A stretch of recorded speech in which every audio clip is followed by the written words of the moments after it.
paper, Miss Nina Malyari.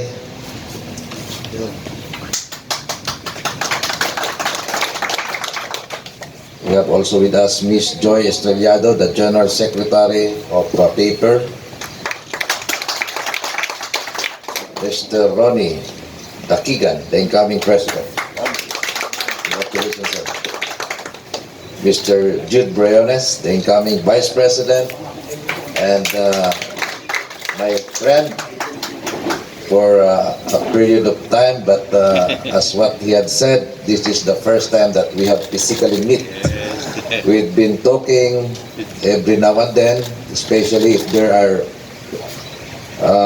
significant incidents that happened in my area of responsibility, and that was in the Bangsamoro region. Let me also recognize Ms. Aida Bigoy, the representative of the Governor of Laguna, the City Administrator, the members of the Prime Alliance of Publishers, Editors, and Reporters of the Philippines, or Paper.PH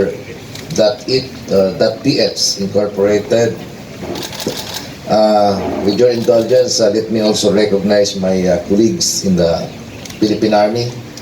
We have here our Brigade Commander of the 2nd Brigade, 2nd Infantry Division, Philippine Army, Brigadier General Alex Rillera. Our Battalion Commander of the 1st Infantry Battalion, Lieutenant Colonel Jesus Jukton. And the Group Commander of TOG 3, Tao Nol, Philippine Air Force, Lieutenant Colonel Christian Manglikmot. And the Chief of Police of the City of San Pablo, Lieutenant Colonel Elmer Bau. Ladies and gentlemen, magandang umaga sa ating lahat. In Chabacano, because that was my last unit before my current designation. They greet each other in, I don't know if it's right Spanish, but they do it like, Buenos dias a todos, mi hermanos y hermanas. Good morning to each and everyone. In Maguindanao, Mapya Mapita Salikita Nulangon. In Sulu, where we usually greet each other as mauno-uno na kamukatan, mga tay manghud ko. Kumusta na kayong lahat, mga kapatid ko? Yeah. Well, during this time of turmoil with the COVID-19 pandemic and of course the various security challenges in our midst, it is but appropriate to start my message with an interfaith greetings of peace and healing, recognizing that God heals and He is the Savior of mankind. And besides, I developed this habit with my extended period of deployment in Mindanao, especially in the Bangsamoro homeland. And having said that, let me start with to God be all the glory. A'udhu billahi minash shaitanir rajim. Bismillahirrahmanirrahim. The most gracious and the most merciful. Assalamualaikum warahmatullahi ta'ala wabarakatuh. Una sa lahat, nagpapasalamat ako sa Prime Alliance of Publishers, Editors, and Reporters of the Philippines Incorporated, or Paper Philippines, sa inyong pag-anyaya sa akin na maging bahagi sa inyong selebrasyon sa kauna-unahang anibersaryo. Patunay na ito na maganda ang ating relasyon at ugnayan sa pamamagitan ng Philippine Army at ang media sector, in particular the Paper Philippines. At ako'y masayang-masaya na makasama kayo sa napakahalagang araw na ito, the first ever anniversary of Paper Incorporated. Press freedom exemplifies our pursuit for democracy and the rule of law in the country. Thus, no less than the Philippine Constitution guarantees its preservation. As the country's guardians of truth, the media gathers information, writes and presents news in an honest and balanced manner, and in so doing, they play a fundamental role in defending democratic principles throughout the Philippine history. Laden with such a critical task, it is incumbent on Filipino journalists to practice ethical journalism in safeguarding and promoting the right of the people to information. This is where the media as an information outlet comes in. In the past, Filipino journalists have stood against oppression and tyranny.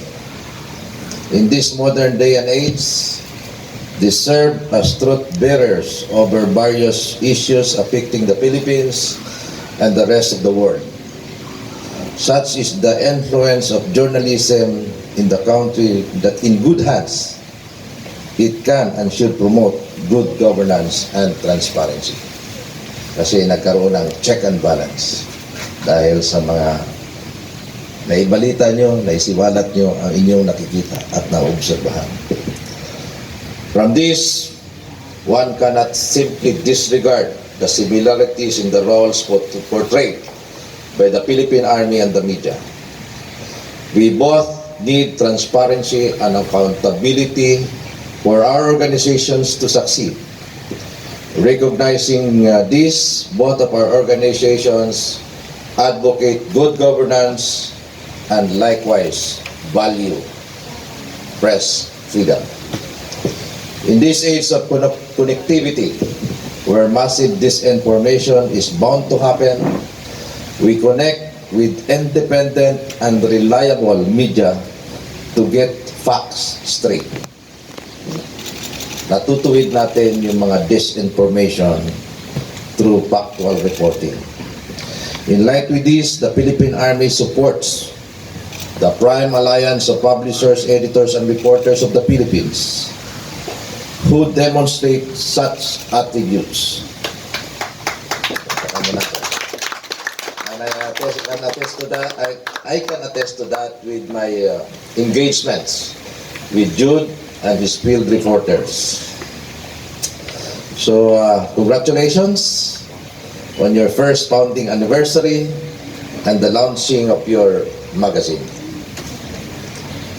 To the members of the paper Philippines, I commend your commitment and dedication to apprise the Filipino people of real-time events with transparency despite the constraints brought about by the COVID-19 pandemic.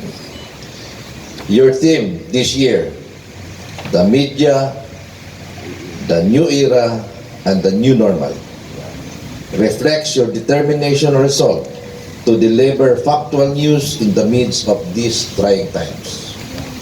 Truly, we need more media practitioners like you to ensure that the Filipinos get accurate and unbiased news from reliable sources at the right time.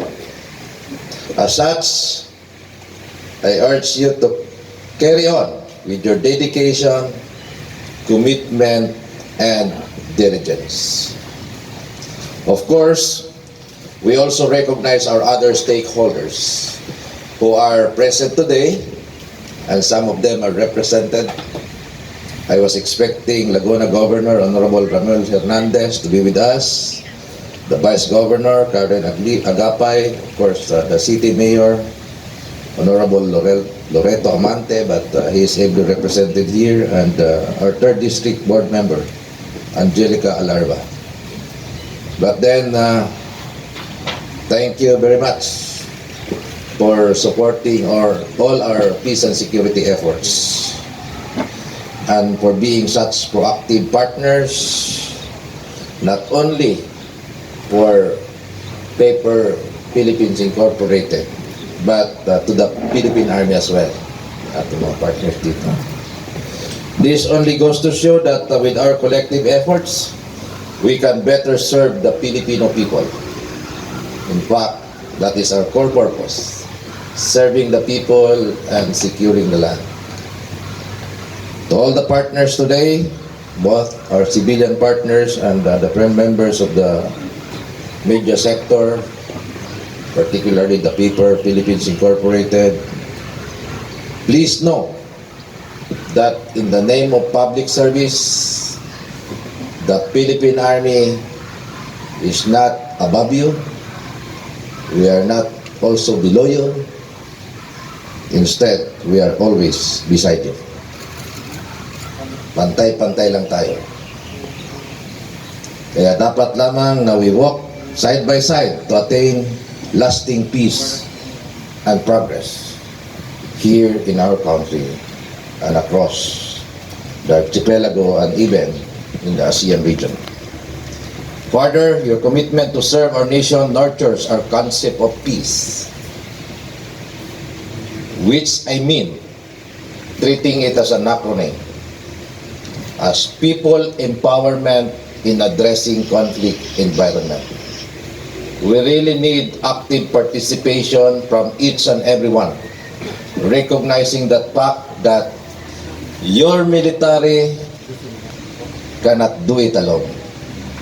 In fact, if we are trying to quantify the amount of contribution that the military can do, is I think only 30%, because our concern is running after the armed component of our security threat. The 70%, if you understand the dynamics of conflict, such as political, economic, religion, socio-cultural, it is the responsibility of our partners, not only in the civil government, but the civilian sector. Ika nga, if your army or soldiers or the Philippine National Police kill terrorists, you, our partners in the civilian sector, kill terrorism. So if you are effective in killing terrorism, then there will be no terrorists. So ang aming gagawin na lamang ay suportahan kayo kung paano ninyo lalabanan ang terrorism para hindi magiging or walang magiging terorista. Our problem is behavioral in nature. I do believe that it is not gun and ammo that resolve security concerns. It is more of an operation other than war. Especially if we can provide economic opportunities to our people. If everybody earns for a living, he is able to build his own house, feed his family, send his children to school, and even buy a motorcycle, I think he doesn't want to become a rebel or a terrorist.